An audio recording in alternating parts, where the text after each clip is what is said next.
I asked you, the Beginner Photography Podcast community, what are those elements that go into making a great photo, right? Jim said, story. He said, I will take a badly shot photo that tells a story over a perfect technical photo any day of the week. Steve said, freezing time to be able to capture that perfect action shot. Stephanie Robinson said, it's just one word, emotion. Did you notice something there? None of those photographers said, it's when I go out and shoot at f8. None of those photographers said, oh, it's when I keep my ISO low. Hey, welcome to episode 352 of the Beginner Photography Podcast, brought to you by CloudSpot, the all-in-one solution for photographers of all skill levels to deliver and sell your photos online. I'm your host, Raymond Hadfield, and today we are continuing our 10-part Photography Manifesto series. Now, if you haven't heard the Photography Manifesto overview episode where I break down what all 10 parts of the Photography Manifesto are, be sure to check out episode 334. I put a link to that episode in the show notes to make it easier for you. Now, I created this Photography Manifesto because, to tell you the truth, I'm kind of fed up with what we're being told by YouTubers or so-called experts that have only been shooting for a year or two, but because they live in some tropical location, they can produce amazing photos every single time, right? And they share these hacks and these tricks. And let me tell you something, using your sunglasses as a lens filter will not help you to become a better photographer. The Photography Manifesto will. That is my goal here. Now, the Photography Manifesto was created with more than 10 years of professional photography experience and also some of the important takeaways that I've picked up from interviewing more than 300 world-class guests, photographers, here on the podcast. So, with that, why don't we go ahead and just dive into what really matters in photography with Photography Manifesto item number 2.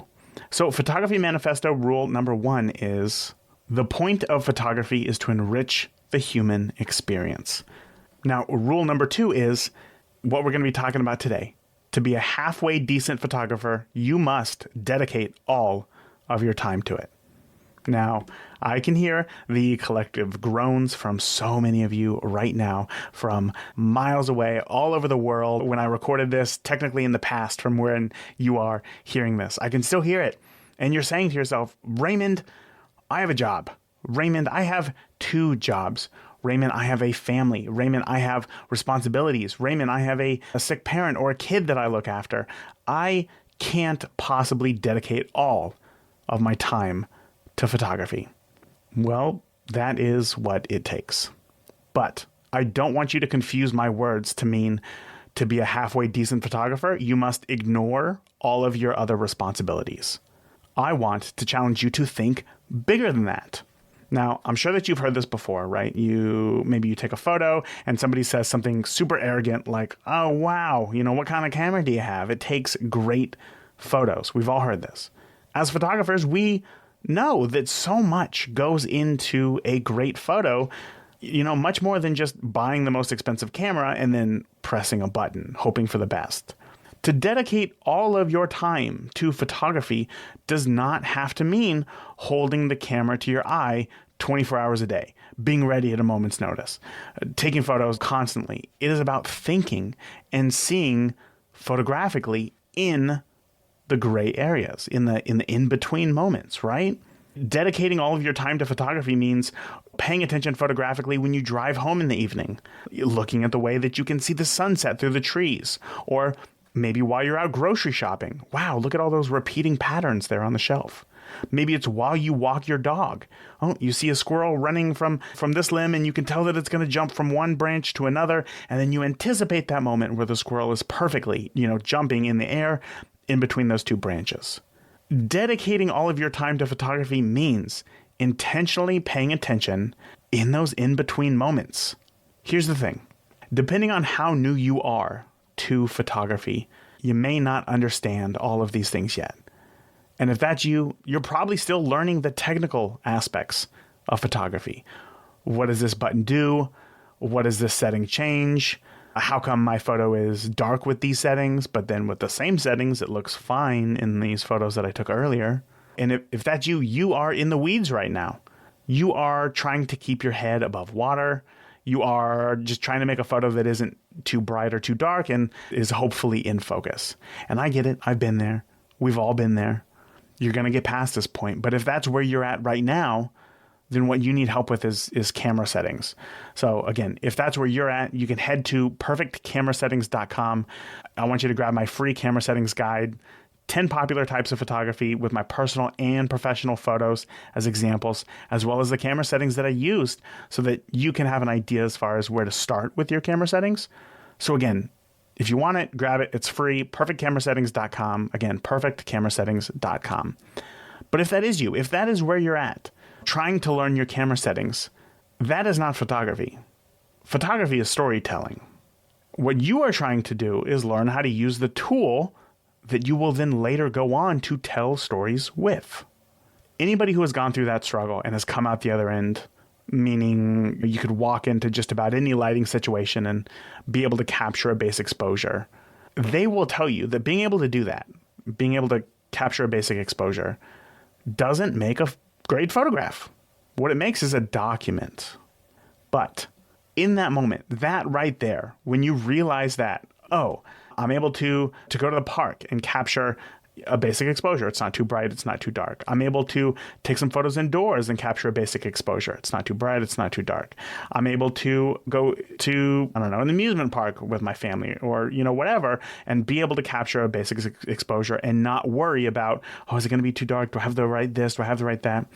If that's where you're at and you realize, wow, these photos that are coming out aren't great photographs just because they're not too bright or too dark, they're just documents, that starts one of the most exciting times in your photography journey because you now know how to use your camera as a tool. You don't look at the camera as the creator of art.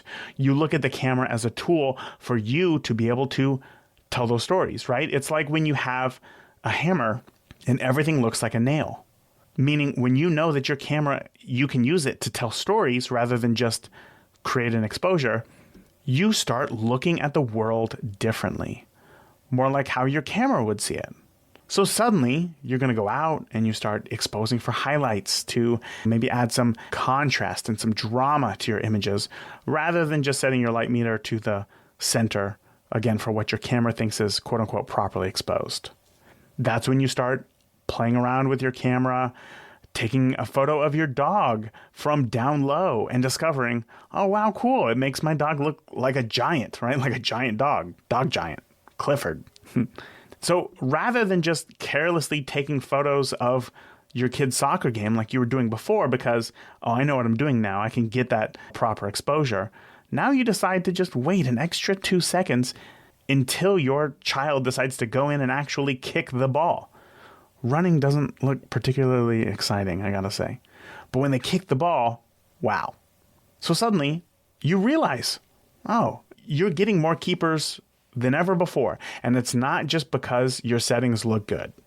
You're realizing that it is more than that. It is more than just your settings. It's all the little details that make such a huge difference.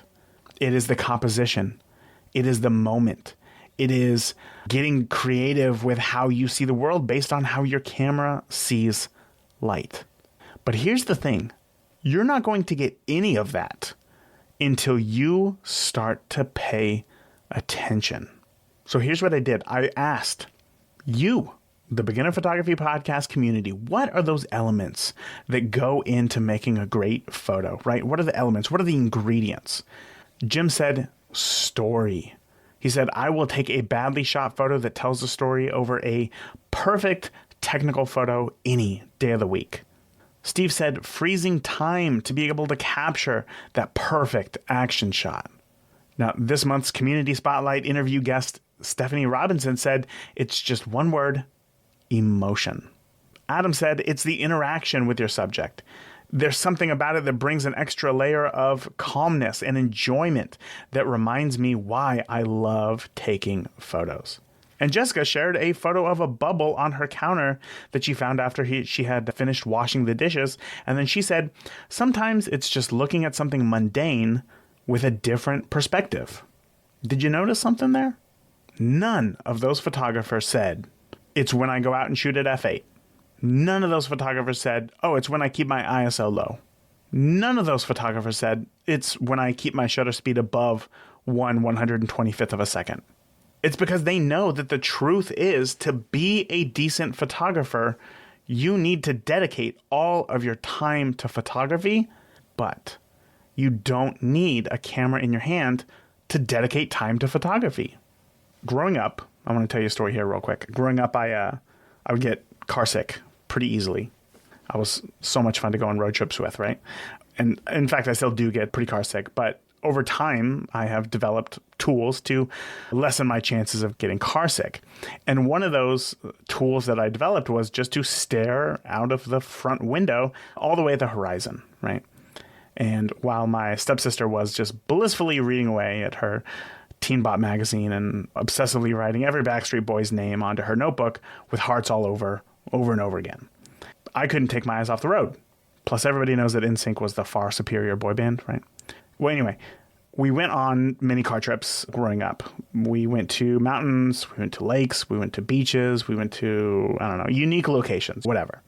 And I realized that I would have a completely different experience of our trip than she did, just because I saw things that she never did. From wildlife to, I don't know, interesting cars or road signs, roadside stops, police activity, just views. Today, I still love to drive so that I can see those things. And when you're the passenger, I understand you can get bored. You're just sitting there. And it's easy to just look at your phone, and before you know it, you've missed the whole trip and you're at your destination. And maybe that's the goal for you. I don't know. But I love seeing an overpass up ahead and seeing a plane in the sky and see that the plane lines up directly over the overpass. I don't know why. It's just compositionally, it looks photographically interesting, you know? Do I take a photo of it? No, because I'm driving. I love when I'm driving and I see deer in a fog blanketed field in the morning as the sun comes up. Do I take a photo of that? Typically not, because again, I'm driving. I also love being at a stoplight because at that time, you know, you can look around you instead of just mostly straight ahead, you know, and I love to watch somebody who is clearly in a hurry to cross the street and just paying attention to like, oh, when are they going to be right in the center of the crosswalk, right? Paying attention to the timing of their steps and then the symmetry of the road and the buildings on each side, you know, and do I take a photo of that? I don't know, maybe sometimes, you know, if it's a long light while the car is stopped. But as I said earlier, photography it's just storytelling. You have to tell a story, and to have a story to tell, you have to know what that story is. Otherwise, all you're doing is you're just hoping for the best. Imagine having the best pen in the world. Imagine having the best paper in the world, the best desk in the world, the best view from your desk in the world. Those elements aren't going to create the best story in the world. No matter what you write down on that paper, maybe those tools can help you get into the zone or play some small part in being able to help you achieve clarity while you're trying to tell a story. But those tools aren't going to manufacture the story themselves. Now, next month's Photography Manifesto Rule is Moment Matters Most, not camera settings. And we're going to be talking a lot more about story. But I want to say here, so I guess what I'm saying there is that we're not going to dive into story a ton here. But to know the story, yeah, you have to see it with your eyes. And that means that you have to pay attention to these things to develop a muscle for doing so. The more that you look for anticipation, the more you're going to see it. The more you're going to look at composition, the more you're going to see it. Symmetry, the more you're going to see it. And it's more than just paying attention to the world around you. However, I do think that that is the biggest one, right? It's also about inserting photography into other aspects of your life as well. Maybe when you get in the car, you know, to go to the gym, do what you're doing right now. Listen to photographers talk about photography. When you're at home, maybe rather than turning off the brain and just turning on the TV, maybe you can thumb through a photo book.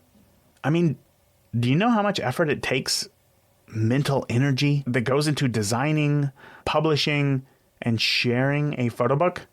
It's not just like a short blog post that some photographer posts on their website that is designed to get you to buy a piece of gear or sign up for a coaching program. Photo books are the meat of what you are looking for. In some photo books, they have no words, and they just encourage you to just take in the photos. I love that because it forces you to ask, do I like this photo? It forces you to ask yes or no. It forces you to ask, why do I feel that way? It forces you to ask, what specifically about the photo do I like or don't like? It forces you to ask, what is the photographer trying to say here?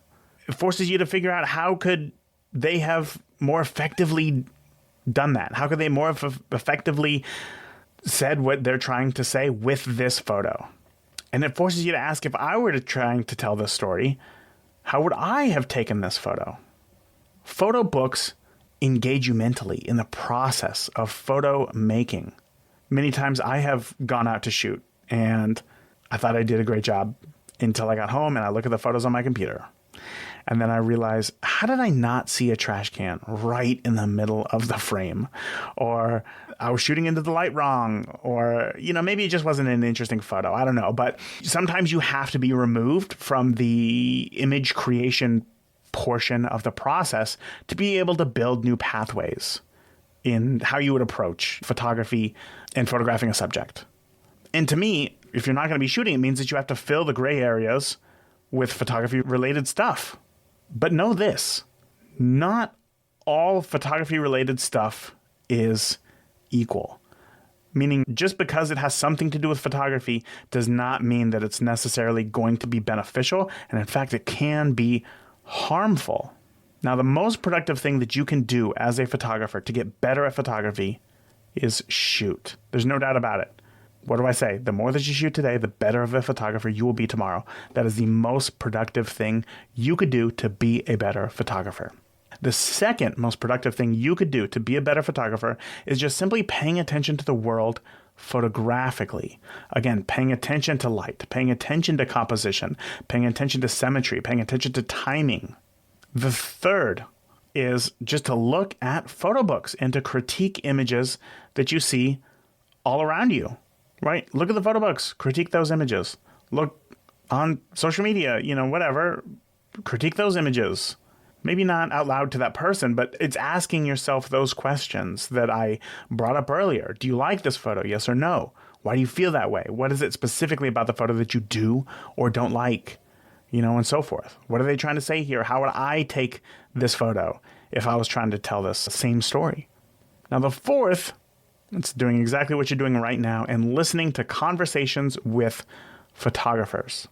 Maybe it's listening to me and a photography guest. It could be watching some sort of photography roundtable on YouTube. It could be watching a photographer actually going out and shooting, just hearing their thoughts, that thought process.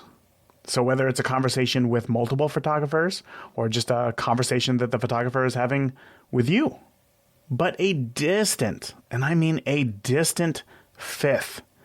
And in fact, I don't find it particularly helpful at all. I think that it is a plague on our photography community. It is gear reviews, watching gear reviews. And this is what I'm talking about. Not all photography stuff is related equal. Even though gear reviews might be shared by photographers, it doesn't mean that it's necessarily beneficial. And listen, here's the thing. Any camera that you buy that isn't more than 15 years old, it's going to take amazing photographs when you tell it what to do. Watching gear reviews for gear that, I don't know, you could neither afford nor were you going to purchase in the first place is one of the biggest wastes of time in photography. I know how fun it is to lust over new gear. I know how cool it is to see how far tech has got us.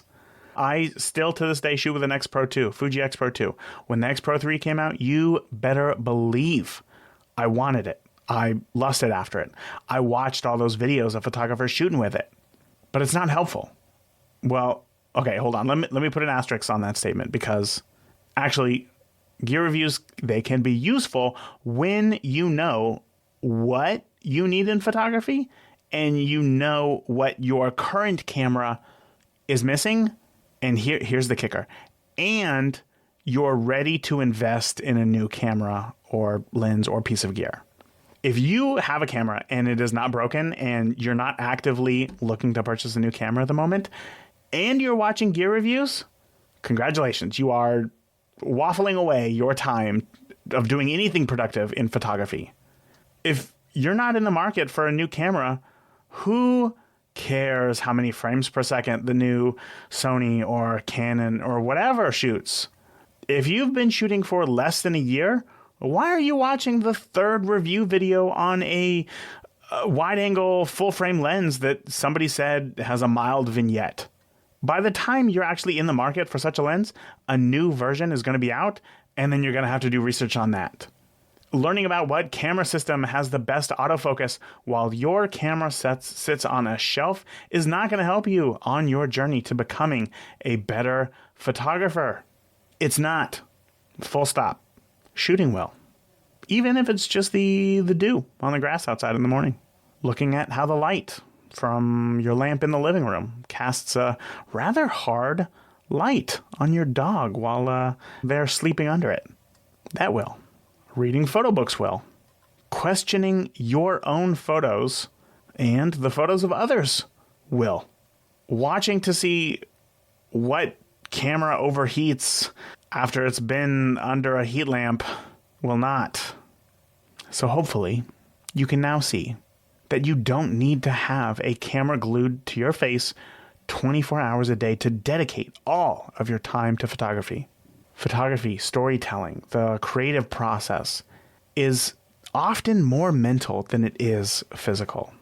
As a wedding photographer, I found that if I went into the day with an idea of, say, how I wanted to shoot, what I was looking for, what the final product would look like, the day would be so much easier because, rather than just being reactionary to what happened around me, I would use my camera as the tool that it is to create what I put together in my head. And in that scenario, the camera is the least important part of the image. Because guess what? Everybody there is going to have an iPhone. Every photo that they take is going to be technically properly exposed because that's what iPhones do. They just take the same photo. So start paying attention to light. Start paying attention to shadow. Start paying attention to moment and when something is going to happen. Start paying attention to composition and the viewpoint of where your camera is when you point it at your subject. None of these require you to have a camera in your hand. Just the eyes that you use to see and the brain that you use to come up with ideas. This is how you dedicate all of your time to becoming a better photographer. You can do it. I know it. Stop watching gear reviews. Start shooting. Start paying attention to the world photographically. Start looking at photo books. Start critiquing your images, looking at the images of the world around you, and keep listening to conversations with photographers. That is it for this week. That is it for this manifesto week. Until next time, the more that you see the world around you and envision the photo in your head, the better of a photographer you will be when you pick up your camera, which is right now. You're going to go pick up your camera. You're going to go take a photo. I don't care what it is. Go take a photo. All right. Talk to you soon. Thank you for listening to the Beginner Photography Podcast. If you enjoy the show, consider leaving a review in iTunes. Keep shooting, and we'll see you next week.